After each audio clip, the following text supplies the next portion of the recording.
Este podría ser el mayor secreto de la historia. Un mundo oculto de ciudades e instalaciones nucleares secretas construidas en Estados Unidos.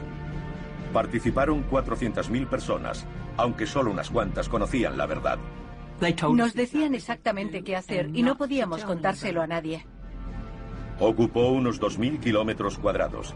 Supuso la construcción del mayor edificio del mundo. Costó miles de millones de dólares. Y todos esos recursos estaban destinados a un solo objetivo: poner fin a la Segunda Guerra Mundial mediante la construcción de la primera bomba atómica. 6 décadas después, un equipo de expertos regresa a los lugares que fueron secretos, donde se decidió el curso de la historia. En verdes valles y áridos desiertos, descubrirán y reconstruirán este mundo perdido. El ejército arrasó toda la población llamada Happy Valley. Desapareció. Mediante las últimas tecnologías informáticas y nuevas pruebas, el equipo desvelará la hazaña más compleja de ingeniería llevada a cabo. Este es el mundo perdido del Proyecto Manhattan.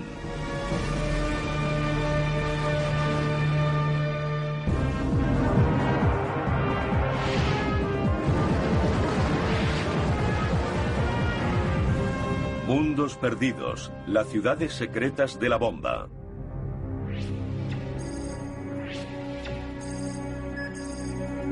Oak Ridge, Tennessee. En 1941 esto solo era una remota zona agrícola. En 2 años, según los mapas y planos clasificados, se convirtió en una ciudad secreta. El gobierno se dio cuenta de que este proyecto iba a necesitar muchos trabajadores y empezaron a diseñar una ciudad que acabaría albergando a 75.000 personas. Sería el lugar donde se guardaría el mayor secreto de la Segunda Guerra Mundial. El gobierno fingía que no existía, ya que formaba parte del Proyecto X o Proyecto Manhattan, la carrera para construir la primera bomba atómica. El historiador David Bradshaw explora la actual Oak Ridge en busca de pruebas de su secreto pasado en tiempos de guerra. En 1939, un grupo de científicos, Albert Einstein entre ellos, alertaron al presidente Roosevelt de la posibilidad de que la Alemania de Hitler estuviera a punto de producir una bomba atómica. Roosevelt dio una orden. Estados Unidos debía ser el primero en desarrollar una bomba atómica a cualquier precio. Un hombre, el general Leslie Groves, recibió una autoridad sin precedentes y fondos ilimitados para lograrlo. Los necesitaría. Teóricamente, la bomba atómica era posible en términos de la física, pero el diseño y otros muchos aspectos relacionados con su construcción eran totalmente desconocidos, por lo que suponía una gran apuesta. El terreno era el primer requisito. Los ingenieros sabían que el proceso para crear la bomba sería una labor intensiva. Groves construyó instalaciones en Nuevo México, en el estado de Washington, y aquí en Oak Ridge, Tennessee. David Bradshaw ha estado buscando en los archivos para averiguar cómo se construyó la instalación de Oak Ridge. Ha encontrado documentos que demuestran que Groves requisó 200 kilómetros cuadrados de tierra agrícola. Un área el doble de grande que la ciudad de Washington estaba a punto de ser transformada. Leslie Groves eligió este sitio para que se convirtiera en sede del Proyecto Manhattan. Si lo hubiésemos visto en 1941, solo habríamos visto granjas, casas, graneros y edificios rurales. Un paisaje que no había cambiado en 100 años. Escogieron este lugar por su protección. Un estudio del trazado nos muestra cómo este terreno encajaba perfectamente en las necesidades de Groves. Las montañas que rodean la zona protegerían los trabajos de ojos curiosos. Y el proyecto no solo era secreto, era de alto riesgo. Si algo iba catastróficamente mal, las montañas podrían proteger a la población de una explosión. En septiembre de 1942, los 1.000 propietarios de granjas de la zona recibieron una carta en la que se decía que para diciembre de ese año debían estar fuera de sus propiedades. Los granjeros cuyas familias habían trabajado la tierra durante generaciones recibieron el aviso pocas semanas antes de tener que abandonarlas. La única explicación recibida era que aquellas tierras debían destinarse al esfuerzo de guerra.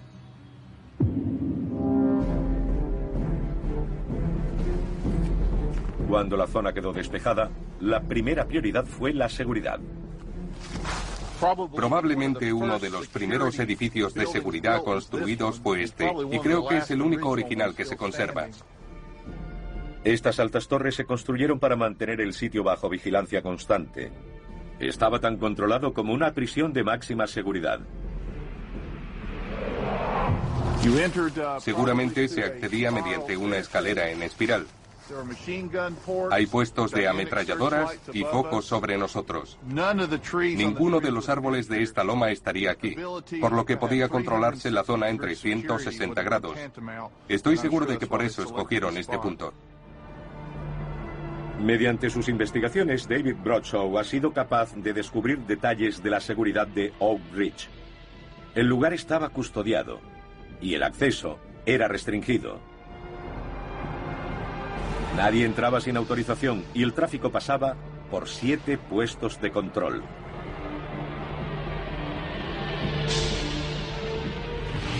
Oak Ridge estaba aislado del mundo exterior. Durante los 3 años siguientes, ningún lugar de Estados Unidos sería más importante, más protegido, ni más secreto. Además, Groves debía atraer a decenas de miles de trabajadores.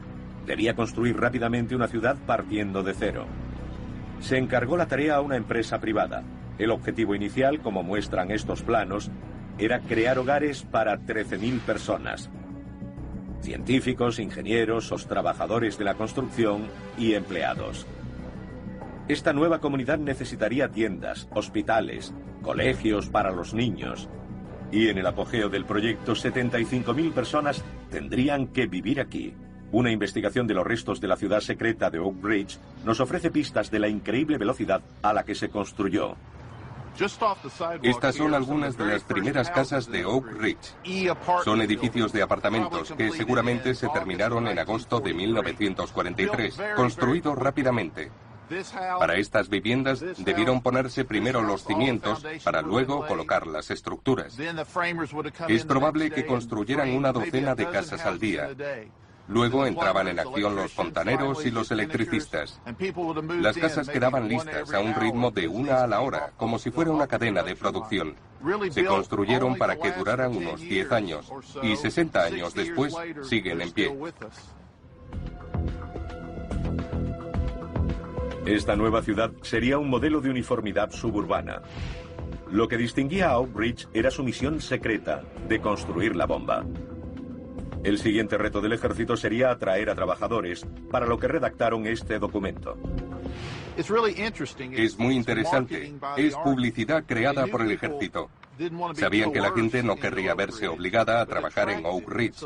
Era mejor atraerla, y para ello prepararon este documento. Habla de cómo serían sus casas, los medios de transporte, las tiendas, los supermercados y los cines. El documento es fantástico y muestra los diferentes tipos de casa, además de sus alquileres. Las de tipo A costaban $38 al mes con todos los servicios incluidos, recogida de basura y cuanto pudieran desear. A partir de estas pruebas, David Bradshaw ha creado una imagen de cómo debía ser este lugar. En pocos meses se disponía de 10.000 casas familiares, 90 edificios de apartamentos y más de 5.000 caravanas para acomodar a miles de personas. Los primeros trabajadores se mudaron el 27 de julio de 1943. Llegaron a miles de todas partes de Estados Unidos, respondiendo a la oferta laboral para unirse al esfuerzo de guerra. Cuando me entrevistaron dije que me interesaba cualquier tipo de trabajo de guerra y me dijeron, este es de gran importancia. Pregunté dónde iba a trabajar y me respondieron que no podían decírmelo, que era secreto. Pregunté qué tendré que hacer y me contestaron, no podemos decírselo, eso también es secreto. Recuerdo que cuando llegamos nos detuvieron en la valla y registraron el coche. Daba miedo. Cuando entramos en la zona, aún daba más miedo, porque aunque pensábamos que veníamos a una ciudad, no lo era. Solo había caravanas, filas y filas de caravanas, barracones y mucho barro. Y se suponía que no debíamos hacer preguntas.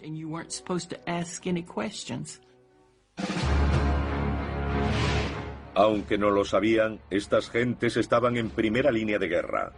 El secreto dominaba sus vidas.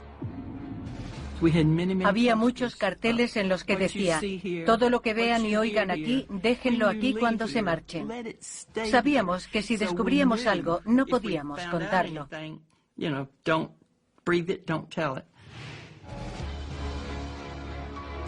Con los elementos básicos ya disponibles, la seguridad, la mano de obra y los recursos, por fin podía comenzar el verdadero trabajo. El 95% de quienes trabajaban en Oak Ridge no tenían ni idea de en qué estaban implicados. Pero ahora sabemos con exactitud lo que lograron.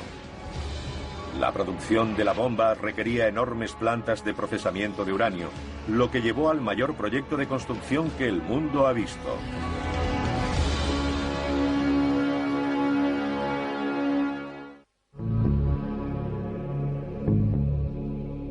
Como parte del proyecto Manhattan, el ejército estadounidense edificó una base secreta en Oak Ridge, Tennessee, durante la Segunda Guerra Mundial. Escondida del mundo había una ciudad de 75.000 trabajadores y una planta de tratamiento nuclear llamada I-12. Había comenzado la carrera para enriquecer suficiente uranio para la primera bomba atómica del mundo. Se necesitaban 45 kilos de uranio. Su producción requeriría un proceso extraordinariamente complejo, sin precedentes. Lo que siguió sería el programa de ingeniería más intensivo y costoso de la historia. El inmenso complejo I-12 sigue siendo de alto secreto. Las instalaciones nucleares permanecen activas. Ray Smith, director durante muchos años, busca los restos de los edificios de la Segunda Guerra Mundial para poder contar su extraordinaria historia.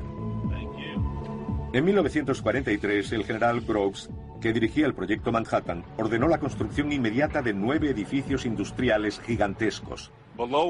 Bajo nosotros se encuentra el Complejo de Seguridad Nacional I-12. Fue construido como parte importante del proyecto Manhattan.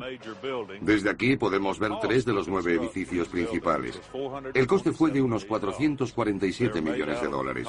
Están hechos de hormigón y acero. Y todos los materiales para la construcción de estas instalaciones se trajeron aquí en camiones y trenes. Cada uno de los 9 edificios medía aproximadamente 90 por 150 metros. Hoy todos siguen en pie y albergan pruebas de cómo se concibió esta enorme planta industrial. Al principio, cuando se planearon estos 9 edificios industriales, no se sabía con exactitud cómo sería el equipamiento que debían alojar. Pero sí que las naves debían ser enormes y que los equipos serían muy pesados. Por ello instalaron enormes grúas que pudieran levantar cualquier elemento necesario para el equipamiento y así poder obtener el uranio enriquecido para la primera bomba. Producir uranio para una bomba atómica era adentrarse en territorio desconocido. La rapidez era esencial y no había tiempo para experimentar o probar el proceso. Había que condensarlo todo en una sola fase. Se hacía la etapa de investigación y desarrollo piloto, a la vez que se diseñaba un enorme edificio que haría las veces de instalación industrial. Solo uno de los edificios sigue albergando su equipamiento original de tratamiento de uranio. Recibe el nombre de Beta 3 y se utilizó para el enriquecimiento de uranio hasta 1998. Hasta hace poco, los detalles exactos de su proceso, su localización y su construcción eran asunto de seguridad nacional. Pero explorando la historia secreta de este equipamiento, Ray Smith puede revelar lo que sucedió aquí. Estos equipos, los calutrones, se hicieron con grandes imanes a cada lado de una cámara de vacío. Estas unidades son muy pesadas. Por ese motivo, la estructura es tan robusta, para soportar cada gran electroimán que tiene forma rectangular. Serían los electroimanes más grandes y caros jamás construidos. Para funcionar necesitaban kilómetros de hilo de cobre. Pero durante la guerra, todo el cobre disponible estaba destinado a la fabricación de proyectiles. Los hombres de Grove dieron con una drástica alternativa.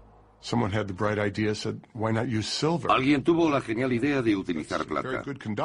Es muy buen conductor, pero ¿dónde conseguirla? En el Tesoro Público de Estados Unidos. Finalmente decidieron utilizar 14.000 toneladas de la plata almacenada en los depósitos para fundirla y convertirla en las bobinas de los imanes de I-12.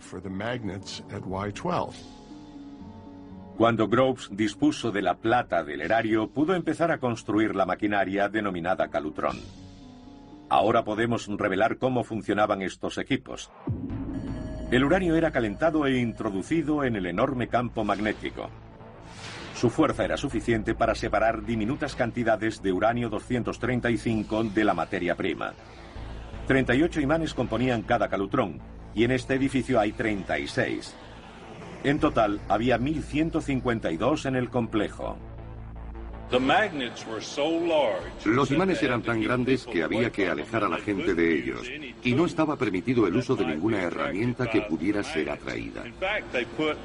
De hecho, pintaron una línea roja para advertir a la gente de que no podían acercarse más. Si alguien lo hubiera hecho llevando en el bolsillo algo de metal, habría sido atraído. Liberar a la persona resultaría imposible a menos que hubieran cortado la tela que envolvía al objeto.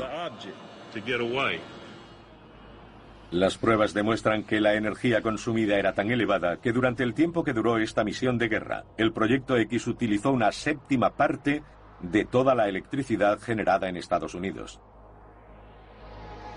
1.152 máquinas funcionando las 24 horas del día, 7 días a la semana durante todo el año. Estas máquinas no eran manejadas por científicos, sino por mujeres con titulación de grado medio. Las llamaban las chicas de los calutrones y apenas sabían en lo que estaban implicadas. Sabíamos que hacíamos algo para el esfuerzo de guerra, pero fue una sorpresa. Nos alegrábamos de poder contribuir. Teníamos diales que debíamos girar para subir y bajar.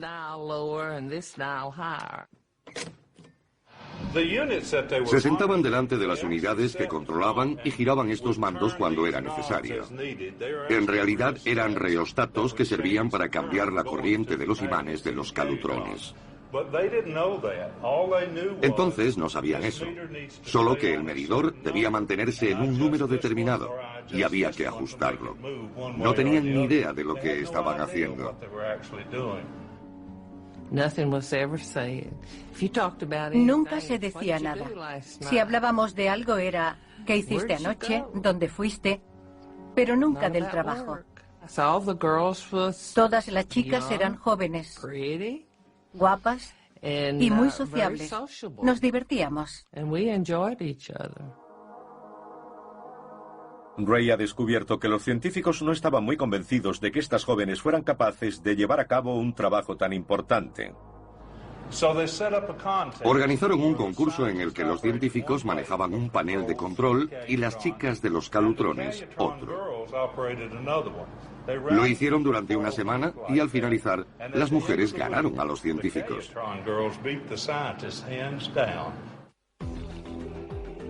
2.000 mujeres trabajaron por turnos durante 6 meses, pero el proceso resultó ser tan ineficaz que solo se produjeron 3 kilos de uranio 235. El tiempo se agotaba. Si querían lograr su objetivo, necesitarían sumar otra nueva planta al Proyecto X. Y eso requeriría la construcción del mayor edificio del mundo.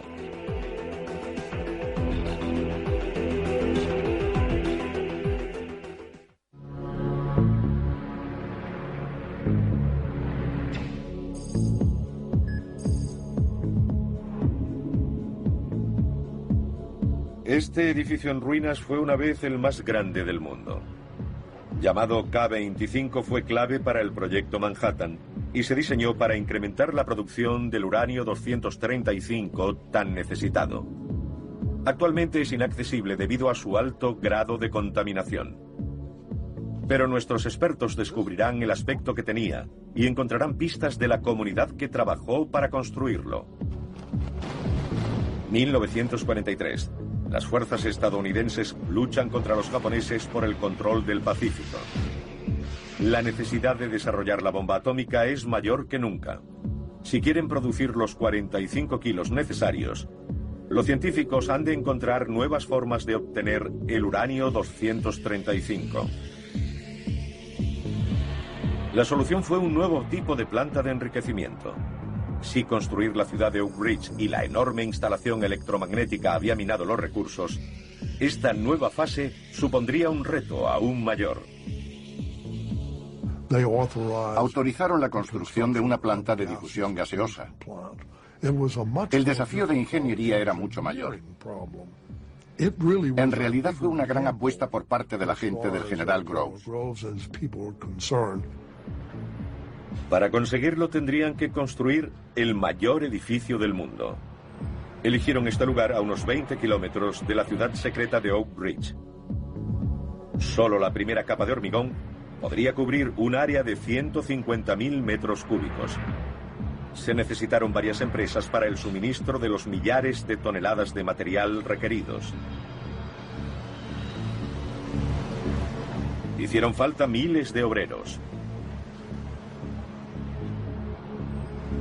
El historiador David Bradshaw está convencido de que fueron alojados cerca, pero actualmente no queda nada de ese enorme asentamiento. El ejército construyó una población al otro lado de la carretera, a la que sus residentes llamaron Happy Valley. Era de carácter temporal, pero tenía un colegio, un cine, una sala recreativa y tiendas. Cuando terminó la guerra, el ejército derribó toda la población.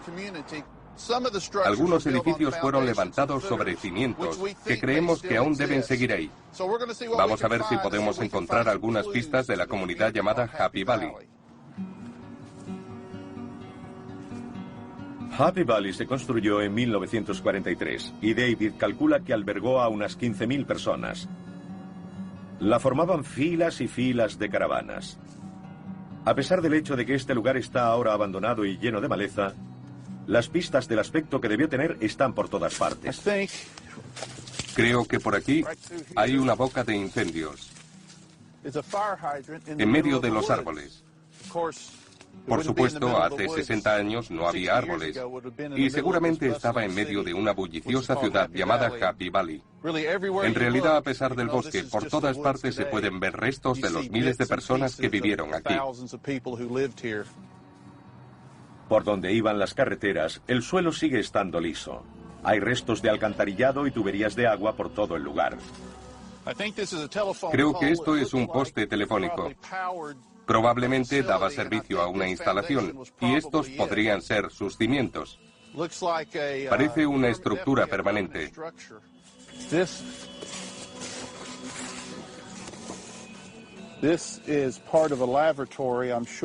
Esto es parte de un váter, estoy seguro. Y es probable que encajara encima.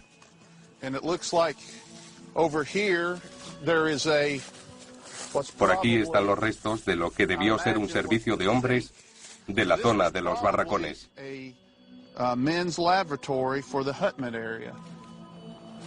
Usando las pruebas encontradas y los planos originales de construcción, David ha sido capaz de volver a dar vida al asentamiento temporal de Happy Valley. Durante 24 meses entre 1943 y 1944, esta fue una ciudad próspera. Los habitantes eran alojados en caravanas y soportaban unas condiciones muy duras mientras construían la instalación K-25. Este es el edificio que se afanaban en terminar. Puede que hoy esté en ruinas, pero al explorar la zona encontramos pistas de su secreto pasado. Con un coste de 512 millones de dólares, hoy equivalentes a 7.500 millones de euros, tiene el tamaño de 35 campos de fútbol y fue construido para producir 45 kilos de uranio enriquecido. Es una estructura absolutamente fantástica. El edificio tiene 4 pisos de altura por este lado. En vez de construirlo con 1,5 kilómetros de largo, le dieron forma de U. Y lo que vemos ahora es uno de los brazos de esa U, que mide casi 1 kilómetro. Cada uno de los brazos tiene 120 metros de ancho. El motivo por el que el K-25 tenía que ser tan grande era que el proceso a llevar a cabo en su interior iba a ser muy complejo. La difusión gaseosa funciona mediante la filtración del uranio 238 en forma de gas para producir el uranio 235. Es tan ineficiente que el proceso tuvo que repetirse varios miles de veces. Pero era tan desesperada la urgencia por conseguir el uranio enriquecido para la bomba que ningún obstáculo fue demasiado grande. Era y sigue siendo el mayor edificio construido para el proyecto Manhattan. La reliquia más grande aún en pie. Y mientras hablamos, está en proceso de ser demolido. Actualmente el K-25 se encuentra en zona prohibida. Pero mediante los planos originales y testimonios, podemos revelar el aspecto que tenía cuando fue acabado en 1944. Una serie de documentos indican que ocupaba 185.000 metros cuadrados, 800 metros de largo por 300 de ancho. Albergaba 1.200 kilómetros de tuberías de cobre, 6.000 kilómetros de cables eléctricos y la cantidad de agua utilizada en el proceso habría abastecido a una ciudad de 5 millones de habitantes. Cuando comenzaron las operaciones del K-25, fue necesario un equipo de 12.000 personas, solo para sellar las filtraciones de las tuberías, que debían ser completamente herméticas. Mi trabajo era encontrar las fugas de las tuberías que venían por encima y llegaban a mi sitio.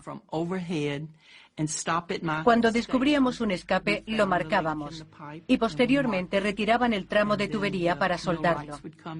Así todo el día. Nos preguntábamos para qué servían, porque había tuberías de todo tipo, grandes, pequeñas, retorcidas, todo tipo de conductos. Y por supuesto, la seguridad era tan estricta como siempre. Esta es la placa identificativa que utilizaba en K-25. Podía ir al baño, a la cafetería y a mi centro de trabajo, pero a ningún sitio más. Tras un enorme esfuerzo, el K-25 empezó a producir el uranio enriquecido necesitado, que permitiría al Proyecto X cumplir su objetivo en la carrera para construir la bomba. En julio de 1944, en un viaje de 3.200 kilómetros, un guardia armado llevó la primera muestra de uranio desde Oak Ridge a Nuevo México, donde algunos de los mejores científicos del mundo esperaban para trabajar con ella. La bomba sería montada, probada y construida en los edificios de otra ciudad secreta. El lugar sigue siendo de alto secreto incluso hoy. Es el Laboratorio de los Álamos.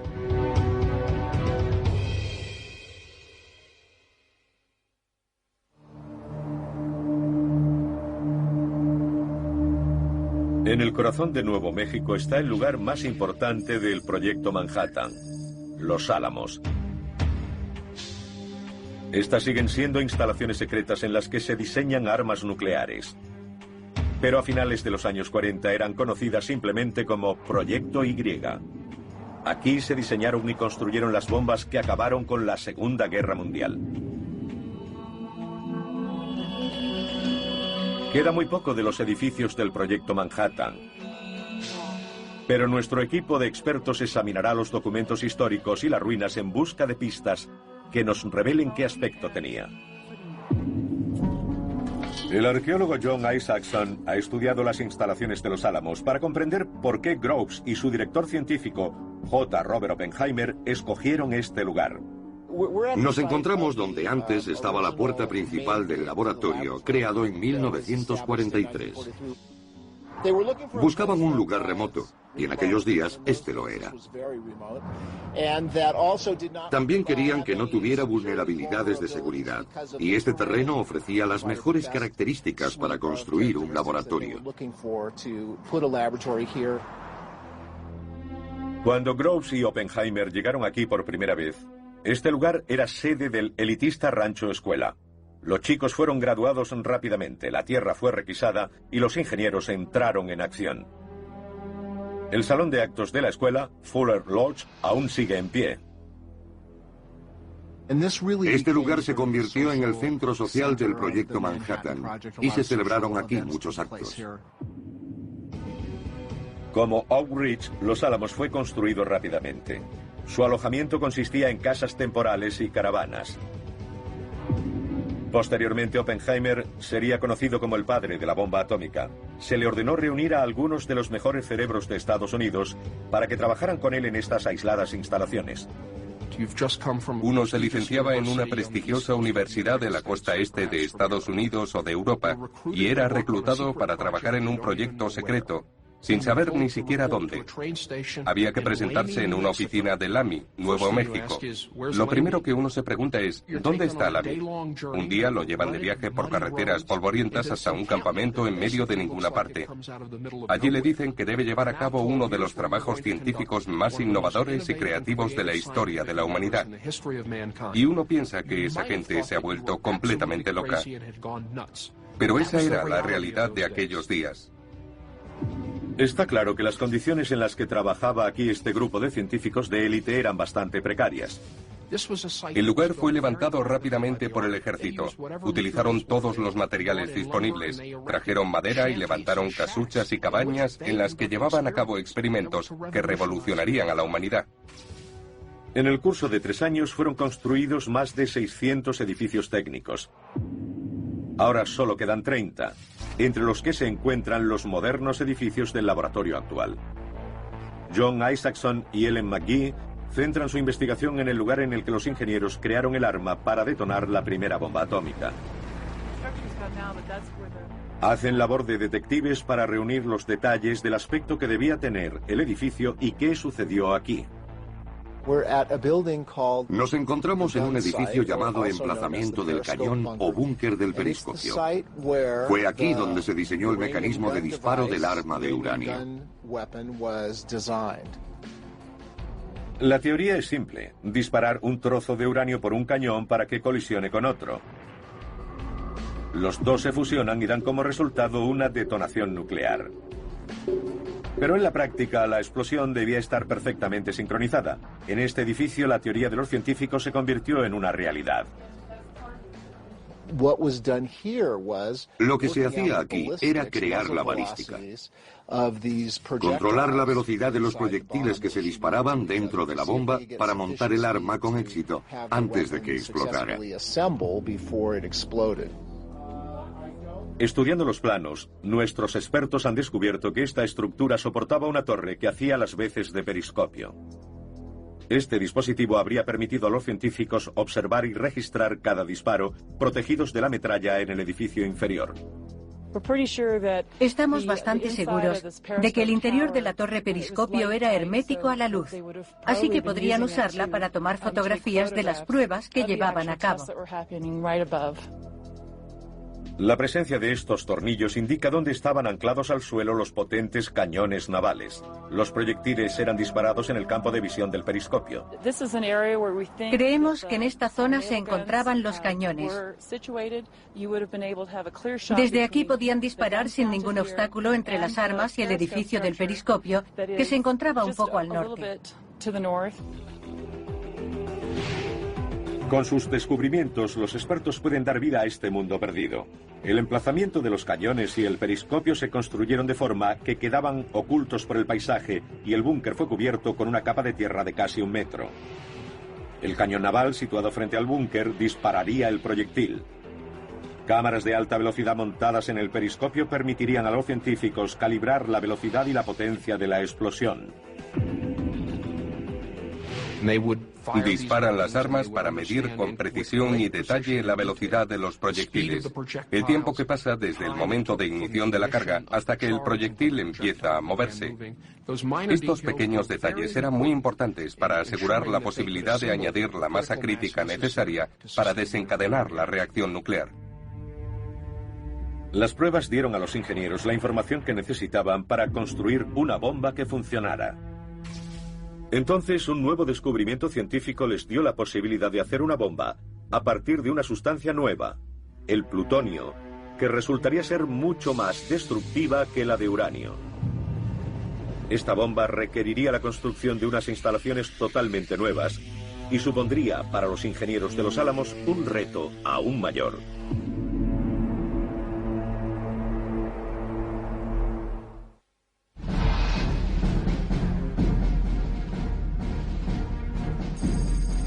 Estas son las instalaciones V de Los Álamos, un conjunto de destartalados cobertizos abandonados hace años. Nuestros investigadores han llegado hasta aquí porque fue en estos edificios donde se llevaron a cabo algunos de los experimentos más peligrosos del proyecto Manhattan. Estudiando nuevas pruebas, es posible recrear el aspecto que tenía este mundo perdido y lo que sucedió aquí. En 1944, una bomba atómica de uranio estaba casi a punto. Pero los científicos de Los Álamos se encontraban con una nueva posibilidad: crear otra mucho más destructiva con un tipo diferente de combustible. Se descubrió un nuevo material, el plutonio. Y los científicos hicieron los cálculos necesarios para darse cuenta de que el plutonio crearía una bomba mucho mejor que el uranio. Aquello dio pie a una nueva carrera. Todo un complejo de edificios fue construido en Los Álamos. Esta zona recibe el nombre de Instalaciones V. Durante la guerra se llamó Área Técnica 25. En 1944 convirtieron todo esto en una zona de máxima seguridad para trabajar en el mecanismo de implosión. Los ingenieros se adentraban en territorio desconocido, pero sabían que lo que pretendían era extremadamente peligroso y que requeriría la investigación de nuevos tipos de explosivos. La idea era empezar con una esfera de plutonio y comprimirla con potentes explosivos hasta el punto en que alcanzara una reacción crítica. Esto suponía un reto para el desarrollo de los explosivos, ya que normalmente estos se utilizaban para explosionar cosas, no para implosionarlas. Así fue como nació este concepto. El ejército necesitaba que el trabajo se hiciera deprisa, por lo que no se perdió tiempo en la construcción de talleres de explosivos. Gran parte de este material fue rescatado de otros proyectos de construcción. Así es. Porque cuando decidieron construir estas instalaciones, para no perder tiempo, reutilizaron el material disponible de otros lugares para acabar la tarea rápidamente. Los diseñadores sabían que la gente que iba a trabajar en las instalaciones V tendría que manipular potentes explosivos, a menudo inestables. Los expertos implementaron una serie de medidas de seguridad en la construcción. Esto es parte de una superficie que estaba en todos los edificios de la zona. Es un material inhibidor de chispas, aplicado en el suelo, dado que trabajaban con potentes explosivos. No solo las chispas suponían una amenaza, también lo era el extraño clima de Nuevo México. Esta es una de las zonas con mayor índice de impacto de rayos de Estados Unidos. Durante el verano y la época de monzón caen muchos rayos, por lo que suponían un gran problema en esta zona de explosivos. La función de los ingenieros en las instalaciones V era colocar los explosivos alrededor de un núcleo de plutonio y verificar que no había la más mínima grieta, ya que podría interrumpir el importante proceso de detonación, que debía ser absolutamente uniforme. El mayor temor en tan arriesgadas operaciones era que se prendieran por accidente las toneladas de TNT almacenadas. Por ello, los edificios claves eran rodeados de muros protectores llamados berms. Este muro que tenemos detrás es un berm y fue construido a modo de protección contra los explosivos. Estos muros fueron diseñados durante la elaboración del proyecto para la protección de la gente y los edificios que había tras ellos, de forma que limitaran el daño en caso de accidente. Basándose en los planos originales y las nuevas pruebas encontradas en el lugar, nuestros expertos han averiguado cómo funcionaban estos muros. Cerca de cada taller se levantaba un muro de 3,5 metros de altura, se fijaba con barras de metal que absorbían los impactos y se rellenaba de tierra. En caso de explosión, no habría habido forma de salvar a la gente del interior. El propósito de estos muros era proteger el área circundante. Los ingenieros destinados a los talleres para montar las cargas explosivas eran conscientes del riesgo que corrían. Uno de ellos era George Kistiakowski. Una vez le preguntaron a Kistiakowski si no le daba miedo que al perforar esos potentes explosivos y verter los explosivos líquidos no estallaran. Y él contestó, si eso hubiera ocurrido, nunca lo habría sabido. No se preocupaba mucho de eso. Creo que la actitud, dado el nivel de riesgo, era de aceptación porque estaban en guerra. En mayo de 1945, 2 bombas de implosión habían sido armadas con éxito. Los ingenieros convencieron a los militares para que les dejaran probar sus preciados artefactos. Pero había un gran problema. Si las pruebas fallaban, el plutonio sería desperdiciado. Ellen McGee ha estado estudiando este extraño depósito de hormigón, que ha resultado ser un dispositivo para recuperar el preciado uranio. Les preocupaba que al hacer la prueba, los explosivos convencionales detonaran, pero no se produjera una reacción nuclear, y que casi todo el suministro mundial de plutonio fuera desperdiciado.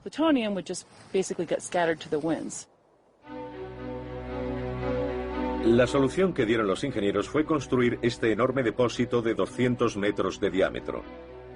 Si fallaba la detonación del plutonio, el TNT simplemente lo esparciría en este depósito. El agua sería filtrada y se recogería el plutonio. Pero al acabarse el tiempo, este enfoque fue abandonado. Los ingenieros decidieron llevar a cabo las pruebas sin recuperar el plutonio si éstas fallaban. La primera prueba de una bomba atómica tuvo lugar el 16 de julio de 1945 en una enorme área desértica a unos 300 kilómetros al sur de Los Álamos llamada Alamogordo. Antes de la primera detonación, los ingenieros temían que la bomba no fuera lo bastante potente, o peor, que hubieran creado algo totalmente incontrolable. Una de las mayores incertidumbres asociadas con la primera prueba era cuánta energía produciría, cuál sería el rendimiento de la bomba. De hecho, los científicos hicieron una serie de apuestas sobre si la ignición provocaría una reacción entre el nitrógeno y el oxígeno de la atmósfera, haciendo que ésta ardiera y causando como consecuencia una deflagración total. 27 meses de trabajo. Una inmensa cantidad de recursos humanos y materiales movilizados en secreto con un coste de $2.000 millones. Todo culminó aquí, con la detonación de la primera bomba atómica.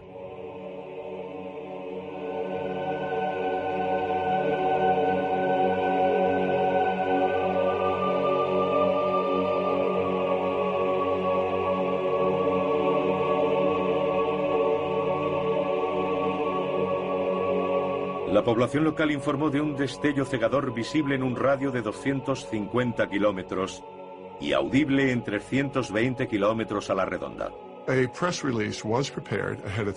De antemano se había preparado una nota de prensa en la que se aclaraba que un depósito de munición había estallado y que eso había provocado el resplandor del atardecer del 16 de julio.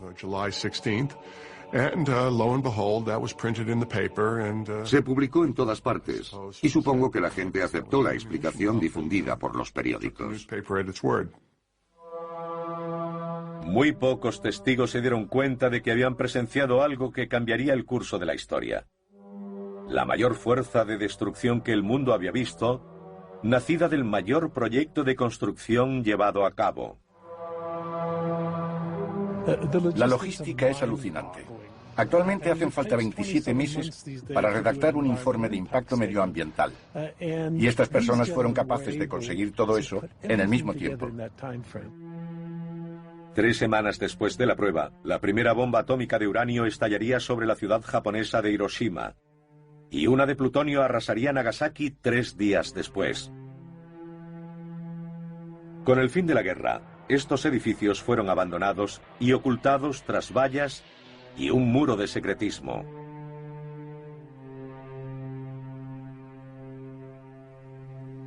Comunidades enteras como Happy Valley desaparecieron para siempre.